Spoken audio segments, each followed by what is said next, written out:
So, I wanna thank you for sharing that, Mami, kasi parang doon ko naisip, doon sa mga sinasabi mo, yung parang, oo, yun nga pala yung sagot ko.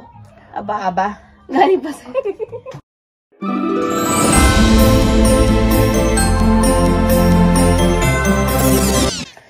Hi! Welcome to the pilot episode of our podcast. My name is Serene. I'm Lorraine. And we're mothers and daughters / frenemies. Mothers and daughters ba?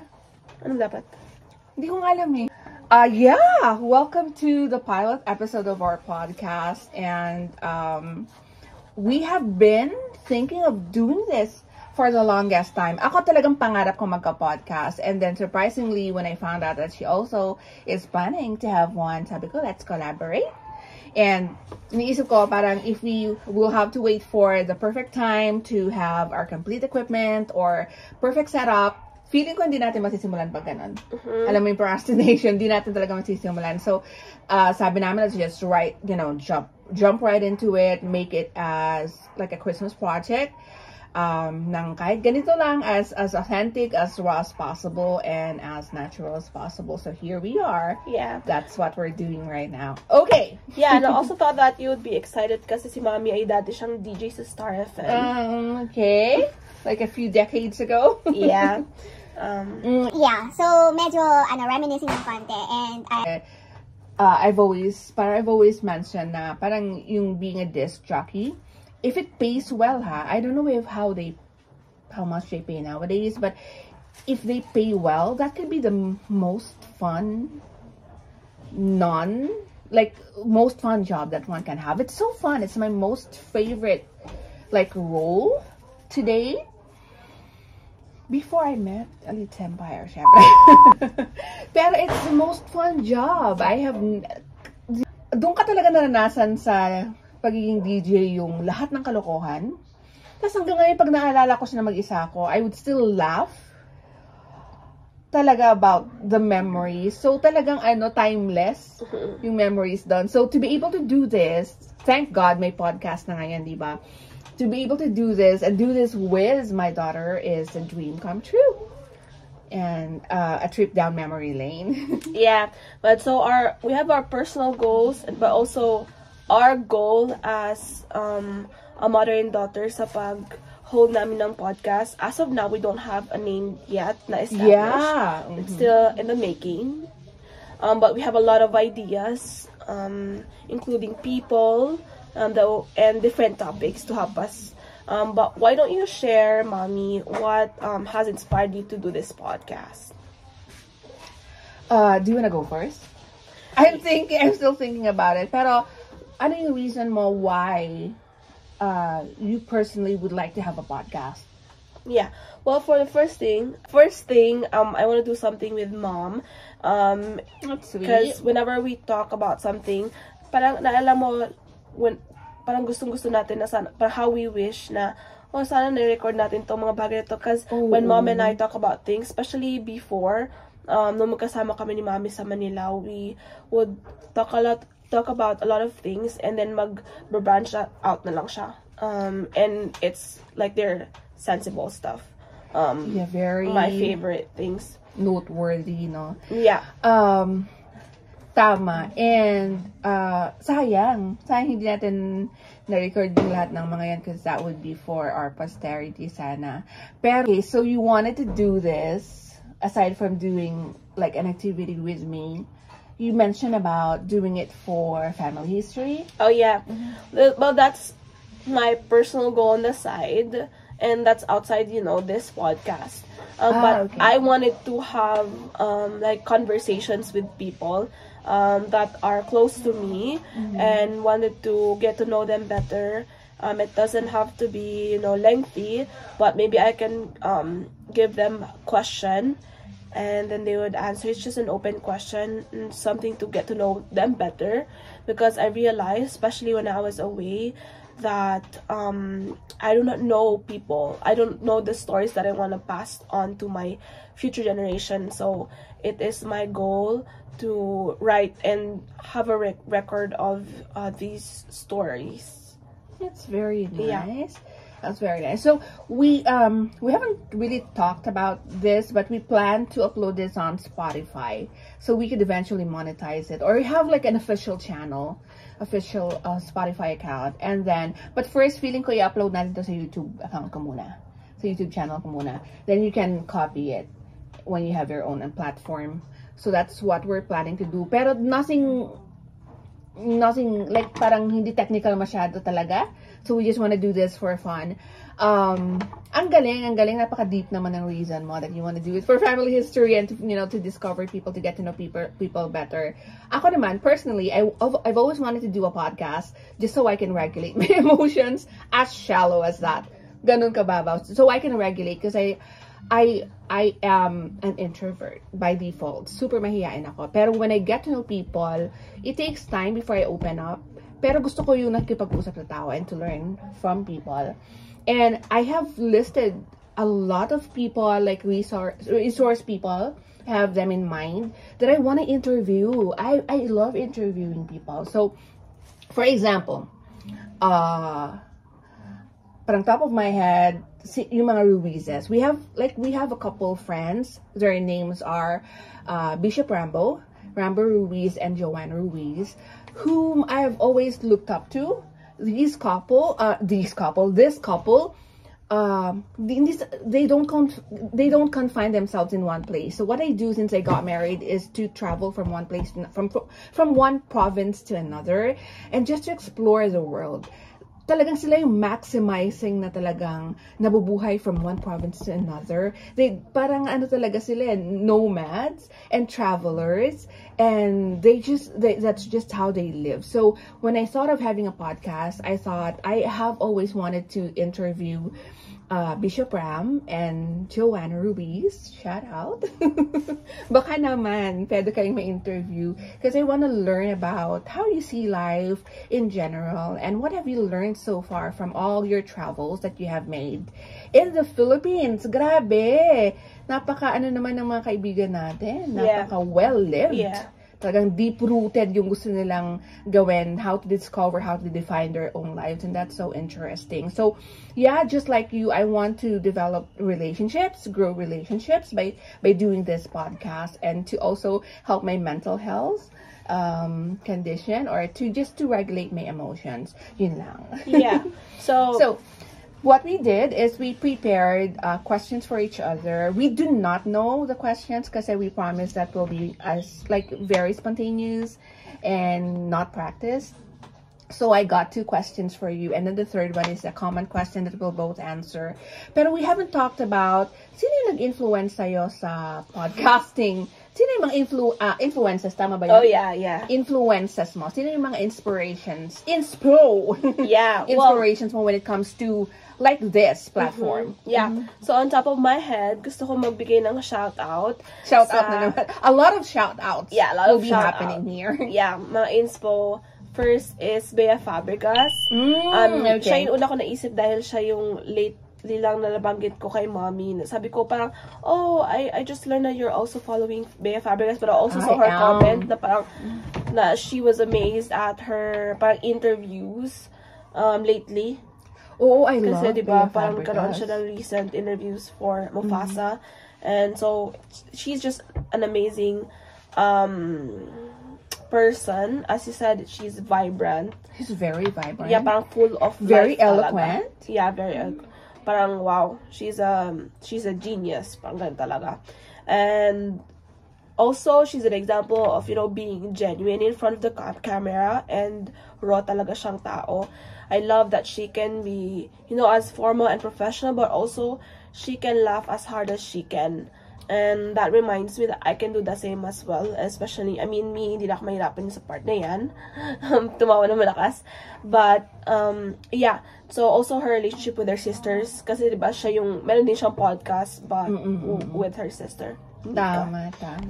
I love Bea Fabregas too. She's, yun nga sabi ko, she's witty, she's intelligent, brainy, lahat-lahat na ng synonyms ng pagiging eloquent na tao.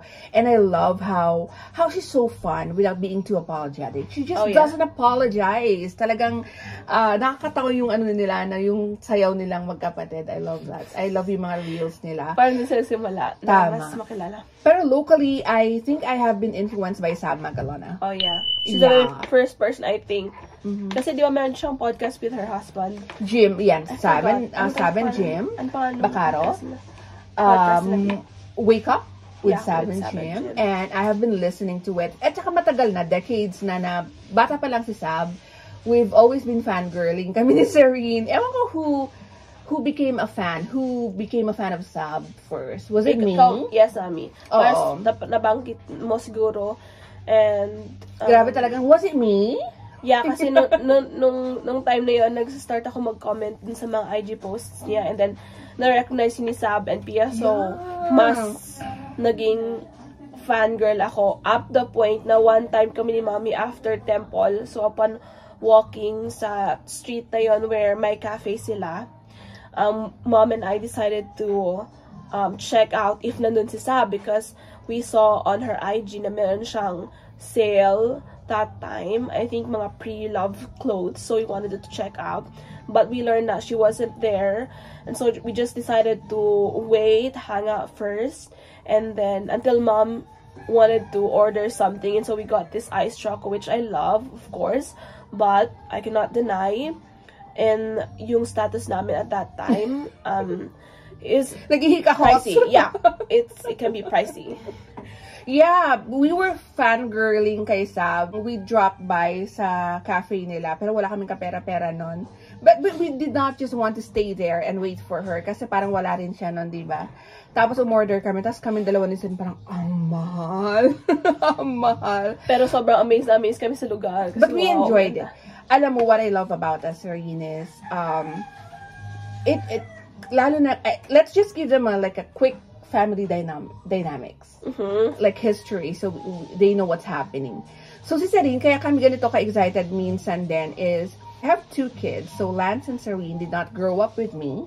I gave birth to them. And then they have been, like, from day one, like from then on, they have been taken care of by their grandparents. And I would just visit them once in like a day or two. So wala talagang relationship. We only started to nourish and grow our relationship, me and Serene and I, specifically, in 2015 when she started college. So nag-first year college siya, she moved to Manila with me, and that's how we started to be mother and daughter. Tapos, and it has always been a challenging situation. Pero nakakatuwa sa akin kahit na noon pa man, kahit na super challenging, I mean financially, our mindset have always been abundant pa rin. Yep. Abundant pa rin yung mindset namin. Kahit na siguro tuyo yung nandyan. Ay, ano pa rin. High-end pa rin. Parang we know how to have fun despite yung situation. Correct. And we don't have to explain about this, but abundance does not only mean money. Yeah. It means so many things. So, ayun. So, yun yung naalala namin kay Sab. And that's Sab has always been one of our influences pagdating sa podcasting. Ako naman nagsimula kay Sab sa vlogging because I love her as a writer. I love the Magalonas so much. I love the Magalonas. Yeah. But I specifically like Sab because she writes so well. And Jim Bacaro writes so well too. They speak so well. They're both eloquent as husband and wife. And so nung nag-podcast sila from day one, fan nyo na ako, Sab, okay? Baka naman. Yeah. Pwede yung sponsoran yung eventually yung podcast namin. Mami, and speaking of Sab, baka hindi ko alam kung na-inspire ka rin ni Hannah Pangilinan. Oh, I love her. Yeah, I love that young girl. Ngayon na rin naalala ko lang si Hannah. So, I listen to her. I listen to her podcasts, and I'm learning a lot from her. Yeah. Para at such a young age, she is an inspiration na din talaga. Oo. Yeah. Okay. So, yun yung relationship namin as mother and daughter. And actually, until now, we're discovering things from each other. We're learning how to work together. And, yun, kaya this podcast is actually therapeutic sa ating dalawa. Therapy na sa ating dalawa to because it's one way that we will appreciate and know each other better. That's very interesting. So, do you want me to go first with my question? Oh, may question. Ako muna. Okay. Oh, sige. So, I prepared 2 questions for you. First one is, what is one thing your school has taught you about life that is not secular? Okay. Do you want me to repeat it? Yeah. What's one thing your school has taught you about life that is not secular? So just to give a background, I just studied sa Brigham Young University sa Hawaii, and I studied psychology, and I had a great time learning about people and behavior and mental process. But something that, especially sa environment ng school, that honors, you know, academic excellence, but also applies spirituality as part of that excellence. Sobrang na-influence ako and has really taught me beyond secular learning. So I think, of course, marami, but one thing that I would like to point out now ay yung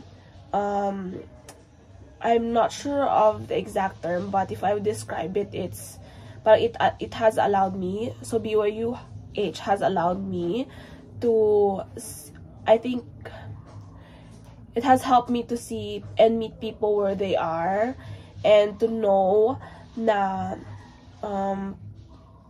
parang people are capable of so many things na we shouldn't be surprised about parang what they can do. But also, it's not parang on a negative note, but parang more on understanding note, more on compassionate note. So, parang ganon. And, dapat diba parang sa breakout, kaya nag-search na ako ng exact quote ni Maya Angelou na gusto ko talaga i-quote. Oh, yeah. Please do so. Which is, yung parang nothing that is human is alien to me. Something like that. I don't know that quote, but I love Maya Angelou. Yeah, and this is something that I heard sa isang actually podcast ng isang parang class on psychotherapy, and binabanggit kasi doon yung skills on having an unconditional positive regard for your clients. Alam mo yun, yung parang if they've done a crime and if they've opened up to you yung mga mistakes nila, sins nila, you would have parang you would listen to them and parang prevent yourself from acting like, oh, alam mo yun, yung parang they would feel embarrassed. So like you would just be open about all these possibilities. And so without further explaining yung side na yun, I think that part, and considering na nasa isa akong environment na iba-ibang cultures yung na-expose ako doon, so has allowed me to be more compassionate, I think, with people, and this inner drive to get to know people. Yung mga narratives natin and daily stories, parang nagkaroon ako ng eagerness na parang i-record actually lahat ng mga stories ng mga tao because we have so much to learn from them. Parang ganon. So people parang have become interesting to me. And I know you mentioned yung pagiging introvert kanina. I consider myself an introvert as well. But I think especially pag yung introvert is especially part ng, self-care ko. But when I have time, I make time to, parang be with people talaga. I find yung enjoyment doon sa surrounding people. And so, yeah. If that makes sense. It does. It perfectly makes sense. So, ang galing, no? Ang galing. So, can you say that what you studied in BYUH has actually influenced the way has it changed the way you see life and people? Has it actually enhanced or improved your relationships with people? Yeah. And it's, of course, hindi siya yung parang one-time na skill na magkakaroon ka na agad. But, it's parang learning process talaga. But, you know, the fact that we identify that this is possible na ma-achieve is now, you know, one of our goals. So, you know, better relationships and all that. That's actually a very good takeaway after going to school, no? Kahit yun lang being able to develop a better understanding of your relationships sa tao, that's what matters most, I think. Kung meron ka mang pag-aaralan sa school na hindi secular, yung the way you treat people. I love it. I love it. Thank you. Thanks, Mom. Okay, I want to ask you, well, you have mentioned Elite's Empire already earlier. So, my question to you is, how has Elite's Empire, tama meme? Elite's Empire changed your life ever since you joined? And what kind of future are you seeing with them? Dalawang question na yun, pero parang feeling ko kasi parang gusto ko siyang tanungin as one. Thank you. Isa lang. Or marami lang talaga akong gustong tanungin. Grabe, ang bilis ng oras. I've actually set our podcast, our pilot episode to last for about 30 to 40 minutes, and we have our time, and we haven't started our second question. So, 21 pa lang minutes. 21 minutes pa lang. Ay, okay. How has Elite's Empire changed me? Grabe. Na-mention ko kanina exponentially because it has added more and more to my life, and everything talagang good. Yung addition niya, magaganda siya. Total change of structure, I should say. And I always tell my best friend, my friends, that what I love about Elite's Empire is it's a community, but it's almost a spiritually founded community. Kaya very close siya sa heart ko, without being too preachy, is the community reminds me of our church. The Church of Jesus Christ of Latter-day Saints. Parehong principles, parehong puso, parehong vision, parehong mission. So, if you find a community, and if you find a business that's the same as your church, how can you ever, how can you go wrong with that? You say yes to that, diba? Kasi pareho isang direction nyo. So, to answer your question, it has changed my life tremendously. Siguro sa lahat ng mga challenges na napagdadaanan ko, kung wala ako sa community na to, medyo pa rin ako, yung dating madrama, iyak na iyak. Umiiyak pa rin ako ngayon because it's my therapy. It's my self-care too. It's one way to cleanse my eyes and my system. And I love crying because it's a prayer para sa akin to cry sometimes to the Lord. It's a supplication. So, ayoko yung tanggalin sa system ko. But structure-wise, it has changed. It's slowly, syempre process yan, kagaya ng sabi mo, it's slowly restructuring me. And the future that I see with Elite's Empire, it's my future. It's where I'll end up. It's what I'll do until the day I expire. And I say that happily, because it's a very good community. All the people do is to uplift each other. If one is on the spotlight, everyone supports unbelievably. The support is unbelievable. And kung may makikita ka, naalala mo yung sinuggest mo sa akin na Blue Zones? Oh yeah, yung 100-year-old na mga tao. In documentary siya sa there's Netflix. a docu on Netflix that Serene mentioned to me one time. And pinanood mo. Yeah. And she has actually written a paper about it. Talagang may siya, ganun ka si Serene, ka proper, ka method. Super method to na when she watches something. I remember when we watch, eto pa. May binasa ka May binasa ka, The Lovely Bones. Oh yeah. And she wrote a paper about the book. na super grabe. Ang taas ng grado mo doon, di ba? Nalala mo. Wow. Pero before that, she wrote about it. And super talagang, and then one time, yung Us na movie. Oh, after we grabe watched, yun. parang horror na movie. Pero hindi naman siya horror. May pagka-political pa nga. Oo, politically, ganun na suspense thriller. But she wrote a paper about it. That's how methodological she has always been. Method talaga siya. Kailangan pag-aralan niya ano to. I was very curious after that. I love the word. Also, I love the hindi word ko alam curious. kung may mga hindi din talaga ako naintindihan. Oo.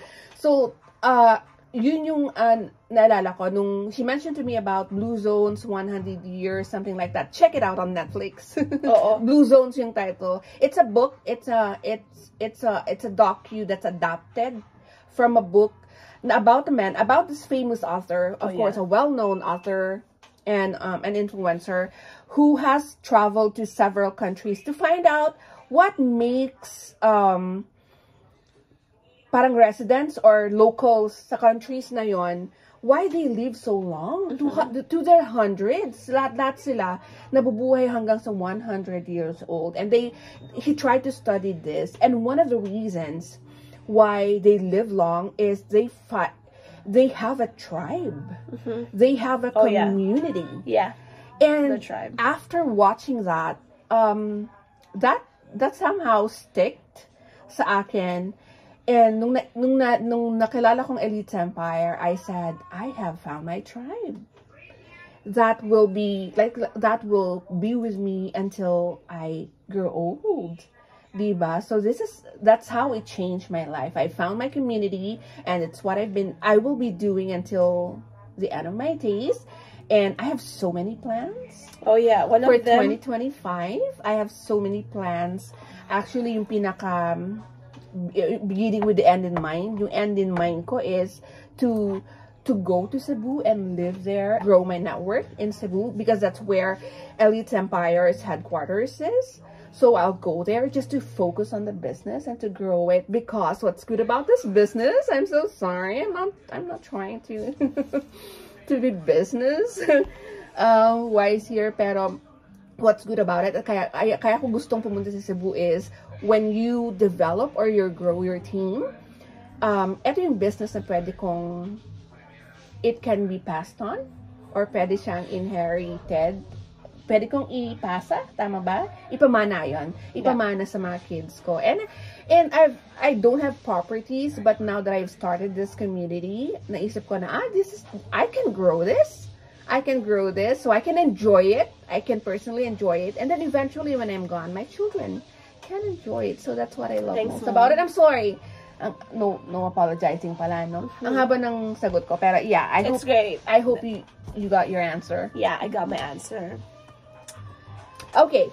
So, wala akong sinulat na second question. I think I can formulate my second question. If we haven't mentioned yet, Serene got married last April 2023. So, she's a young bride. Ang question ko is, she got married to the wonderful Zaf Villanueva. Love you. And ang question ko, Serene, is, what's the most surprising thing about marriage that you have learned, na hindi mo pa naririnig dati, pero talagang it surprised you. Surprised, not shocked, okay? It surprised you, perhaps beautifully, after tying the knot. Yeah, I think I need a moment to answer that question, because that's a great question. It is. Grabe yung tubig ko, na ininuman ng puso. Napusa ko, iinuman ko ulit. Why not? At sinasano pa kanina yun. Ng kamay ko, I'm so sorry. Iuhaw ako. Go ahead. Take your minute. No, inom ka muna habang nag-iisip ako.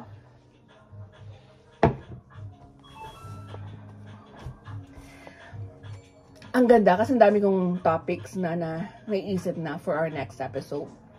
29 minutes. I think this is still good, no? So, yeah.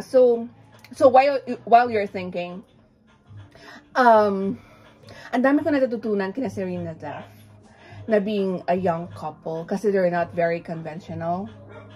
So may mga practices sila na parang, wow, lahat ng na-share sa akin ni Celine, parang they all amaze me.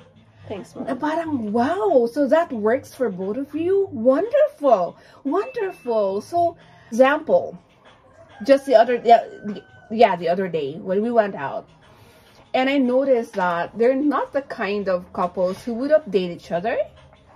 Like, they would not call each other every 30 minutes. They would not text or chat each other every hour. And I asked Serene, okay lang kayo sa setup na ganon?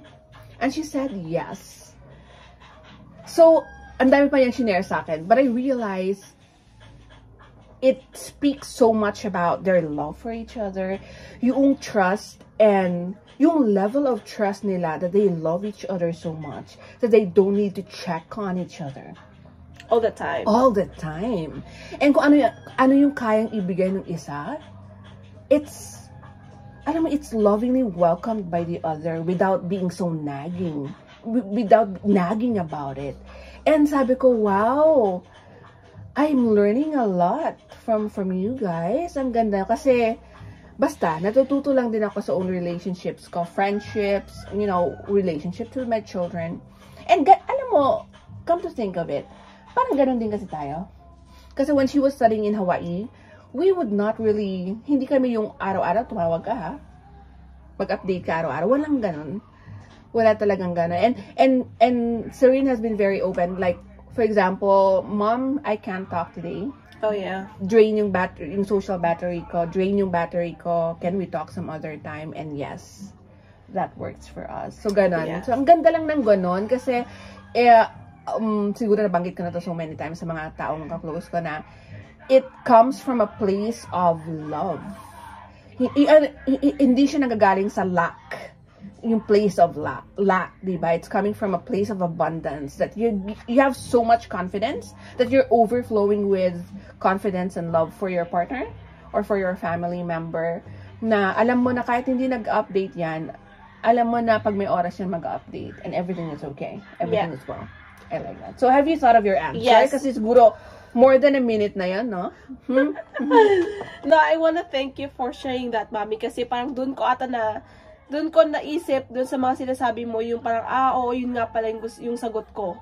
Aba. Galing pa sa'yo. Galing pa sa'yo. At yun yung, isang surprising thing. Can you please repeat the question? I have forgotten my question, pero okay. What's one thing that surprises about you? Marriage, since you have just been married for a year, what's one beautiful thing that you have discovered? Yeah. From both of you, or from marriage? What surprised me beautifully about marriage was wala pala talagang parang, di ba maraming mga books, maraming mga sinasabi nilang formula to successful marriage.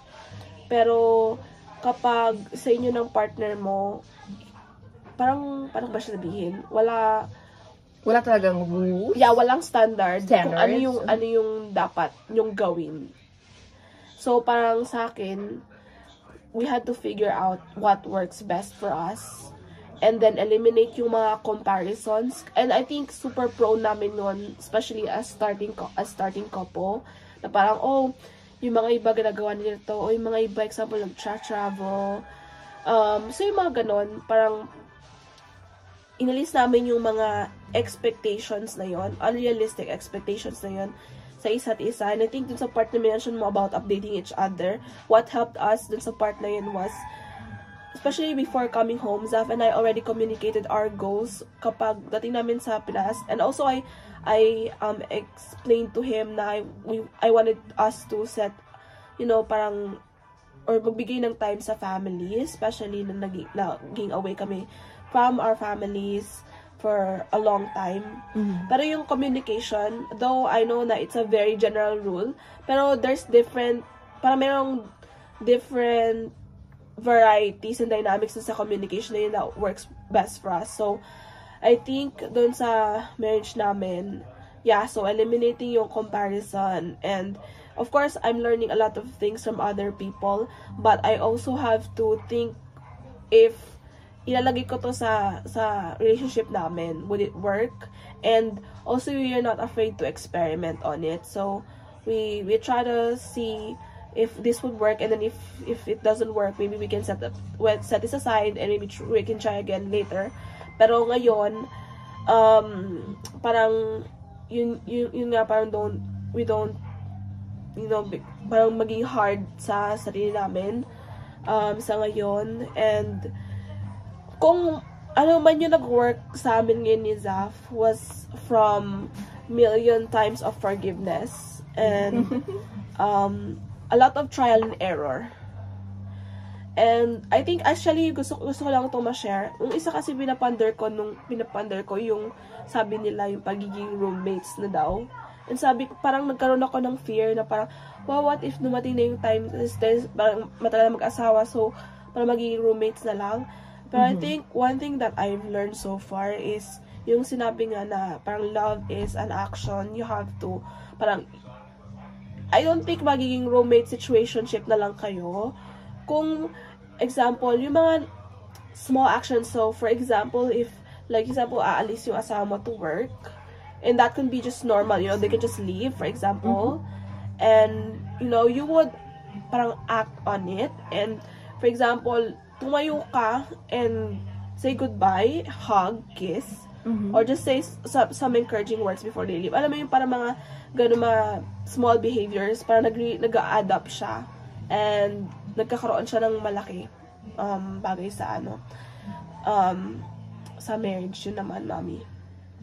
That is true. That somehow reminds me of an interview that I've also watched online. What lengthens, again, we talk about lengthening our lives, diba? More, so we can live our lives, not just exist, Empress. Na isa daw sa mga nagpapahaba ng buhay ng tao. Hindi siya exercise, hindi siya kung ano yung mga iniinom natin, or kung ano yung mga activities natin, but it's the small act of kindness, and also the very short interactions especially with strangers, with people you don't know, yung rich conversations that we share, either with strangers or people that you love, just short conversations with them. Yeah. It helps you have longer lives, and there have been studies about that. I will do my best to include that sa description ng ng podcast natin para maging naman tayo. Technical naman tayo dito. Okay. So, okay na yun, no? Ilan na yung question mo? Ako, Mami, meron ako na. Turn ko na. Okay, ako naman. I think this is such a sensitive topic that I wanna touch on. And forgive me for my energy ngayon kasi kaka-recover ko lang sa sakit. So, I'm doing my best. I'm trying my best na mag-catch up. You can see the difference sa energy namin ngayon ni Mommy. But, I wanted to ask you about, so, Mom has been through a lot of things, for sure. But, as everyone does. Yes, as everyone does. But, of course, you have your own unique challenges. Tama ba? As everyone does? But, so, okay, Mami. Gusto ko tanungin was, what is one thing, I think the greatest lesson that you have learned about yourself, or maybe your life, after you had stroke in 2022? Oh, yeah. So, I suffered from mild stroke back in 2020 to December. Yeah. December 17th. Yeah. So, a happy 2 years. Thank you! Hindi lang siya parang, you know, maliit na bagay, because that time, we all thought that Mom was going to die. And that's our belief. Shout out sa kapatid ko na nung... Do not! Okay. But, yeah, so... Kumbaga, ang belief system ng mga tao sa paligid ni Lou that time, or ni Lorraine that time, was the end of her mortal life. But, hello, Mom is still here, and we're still being graced by her presence. My whiskey. Okay, Mom, so, yun na yung minute ko na binigay sa'yo, Yun na yung question. Oo nga, grabe. Ang hirap ng tanong na yan, kasi ang dami kong, so, just one thing that you've learned either about yourself or about life. I think maybe greatest lesson mo. Now that you were given a second chance at life. Yeah. Exactly, second chance at life, because I won't go so much into details. Hirap naman ng mag-edit habang nagsasalita. Proofread ng sarili. Gusto mo din ba ng minute? Pwede din naman ako magsalita dito. No, I think I'm okay. Do we have a visitor? Yeah. Okay. If I could choose one lesson out of the hundreds and thousands of lessons that I have learned from that health setback ba yan? Or opportunity to learn to live again in 2022, siguro yung that I'm actually a brave person. That I've always said that I'm courageous, pero na-practice ko talaga yung pagka-courageous ko after nung mild stroke, because I had to really recover on my own. Like, families actually volunteered to take care of me, but knowing me, I'm not that easy to live with, so I chose to recuperate on my own. And sa tulong ng Diyos, syempre, always lahat naman. Di ikaw yung stroke na nakilala ko, Ma'am. Gabi, ikaw yung stroke na nakilala ko. Isa akong stroke. Na hindi ka nakadaan sa therapy. But the doctors, my neurosurgeon, used to say dapat nag-therapy talaga. Kasi for a year, I had a hard time. Like, I had difficulties moving my left part. Nahirapan ako sa paa, nahirapan ako sa face ko, and I would notice that. And once in a while, still notice speaking like in a difficult manner. And that's one of the residues ng nangyari sa akin. Pero, yun nga, parang I took care of myself. Parang after a month of having a stroke, I was doing the laundry. Ganon ako ka-determined to live again. And, noon parang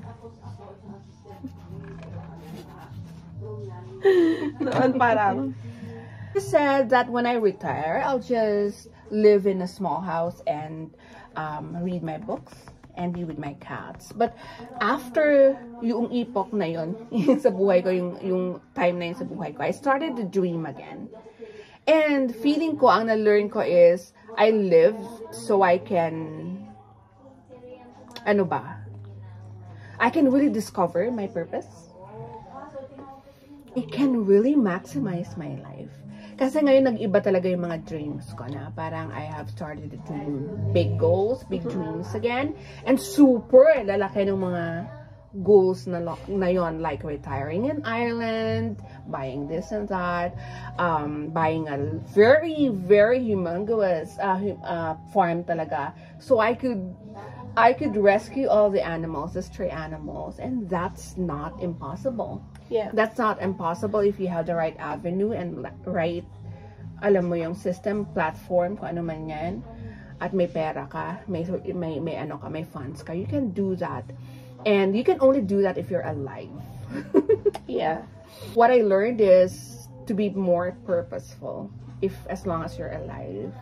Ayun. And to be more curious. I think that's one of my favorite words.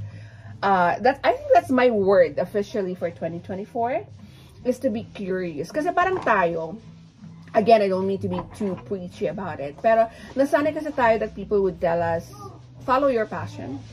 Follow your passion. And there's nothing wrong about that.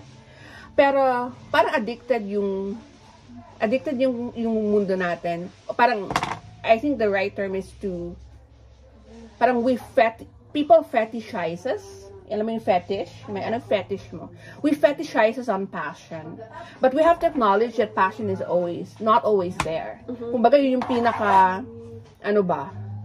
yung pagsa-summit, yung ang tawag doon, premyo or prize mo. So it's not always passion, but I think what I love about this year is, and what I also like to impart or share with people, is to always be curious. Kasi curiosity would always be there. Like, for you to discover that you're limitless, that your dreams are limitless, I think that's one of the best lessons that you can learn. Thanks for sharing, Mom. I'm so sorry again. Ang haba, no? Pati sa no apologize. I know, no apologize. Yeah, but I'm grateful because, Mom, parang ikaw din yung, dedication na bata to. No, but Mom has always been encouraging of me to dream big, really. Parang, and reach for the stars. Like, I remember just recently sharing... yung reach for the stars, no? Just recently, nag-share ako sa kanya ng mga plans ko. And sabi ko parang, wow, parang di ata ako worthy to, reach para sa mga goals na to. Parang super impossible. Limited yung isip ko sa mga financial capabilities ko as of now.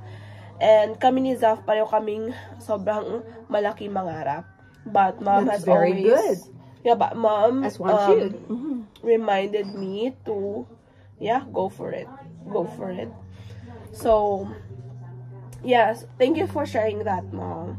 And You're welcome, Serene. I'm glad that you learned that now that you're on your second year after that life-changing event.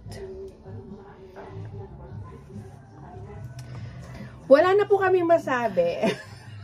Grabe, ito na po yung first and last na podcast namin. No. I just took note of the word conflict. Kasi I want to have an episode where we could talk about how we handle conflicts. Yeah. That would be interesting. And can I have that as our common question? Parang intro lang sa second episode natin. Ay, ngayon nasagutin? Ng intro lang siya. Okay. Like, what can you say about how we handle conflicts between the two of us? I think it's a very good question and very healthy and relatable. And ang dami ko kasi natutunan sa'yo lately out of our conflicts. Not conflicts, but discussions. And minsan we're not on the same page. Pero from my own point of view, parang super proud ako sa'yo. Thank you. Super proud ako of the person that you have become. The missionaries are here. Let's invite the missionaries in. Elders, halika kayo, mag-hi kayo sa podcast namin. We're having our pilot episode. Nagpo-podcast pa ba kayo? Nagpo-podcast kami. Hello po, Merry Christmas, Elder. Merry Christmas. Hello po. Hi! Ano yung podcast niyo?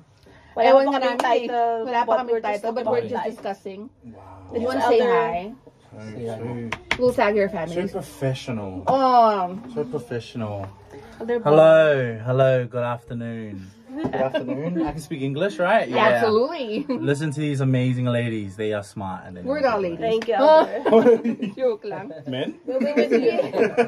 Kain na kayo doon, Elders. Thank you so much. Merry Christmas. Okay. Ngayon na ba may our next episode na yan? What do you think? Next week. Kasi masyadong mabigat na din mga parents. Ay, masyado mong mabigat. Sige, ano yung final question natin for each other? To cap it off. Like, to end. Nakabad trip naman si Yelo. Question that I wanted to ask for both of us to answer is, but I think what is our, I don't know if you have identified yours, but what is your, maybe we can share what is our goal, what is your goal for 2025? Or maybe what are you excited about 2025? Do you want it to go something specific or maybe just general? General na lang. Okay, let's do Hirap general. kasi pag-specific kasi haba rin naman ang sagot ko. My last question for the both of us is, what are you excited about for 2025? Do you want to go first? I'm excited about, ready. Ready. And this can be something general, Mommy. Okay. Just to So, hindi specific. Yeah, just to end our first our pilot episode. Sorry. Na sabi ko kanina, about 40 to 50 minutes, pero ako ata yung marami na sabi dito. I'm excited about navigating, parang AI na yung word ko navigating the work life. Kasi nakagraduate na ako at this point. And kung nagkaroon ako ng first job after school, it was connected by the school. So, parang nasa school pa rin siya na school, but ngayon, yung parang work life na, I'm not expecting something grand, but ano yung mga first maging jobs ko now that I'm in a new country. Not new, but I mean, it's new to me now. Country and a different environment. So, yeah, I'm excited to journey through that work life. My answer is similar. Yeah, to what you said. I think I'm most excited about moving to a new environment too. I hope to move to Cebu sa right time. That's what I've learned so far. So hindi na ako mag-rush, but I'll go there when it's right for me to go there, so I can also prepare and learn everything that I need to learn prior or pre Cebu. Yun lang. So moving, because I'll be moving to Cagayan too, so I'm excited about that. I'm so want to be more curious for 2025. I just want to continue being more curious about things. That's it. Okay. So what do you think about our pilot episode? How did you feel about what I'm we happy. did? Yeah, I'm happy. I hope that you also enjoyed our pilot episode and kind of learned more about Serene and Lorraine, especially if we are strangers to you. But we want to build our own community of family in here. And so if you feel like sharing with us anything, please Or perhaps a feel free topic to. that they want us to discuss. Oh yeah. Yeah. We could talk about that. And like what I said, next episode, I want to delve into the topic of how mother and daughter, especially how mothers and daughters, especially those who develop their relationship late, talaga na hindi lumaki sa kanila yung anak, how do they navigate yung conflicts and how do they manage yung conflicts sa relationship nila as mother and daughter, and how do we personally manage them? Okay. Because Yeah. I love that part. So, Okay. thank you so much, and we'll see you Next episode. next episode. If you were the Christmas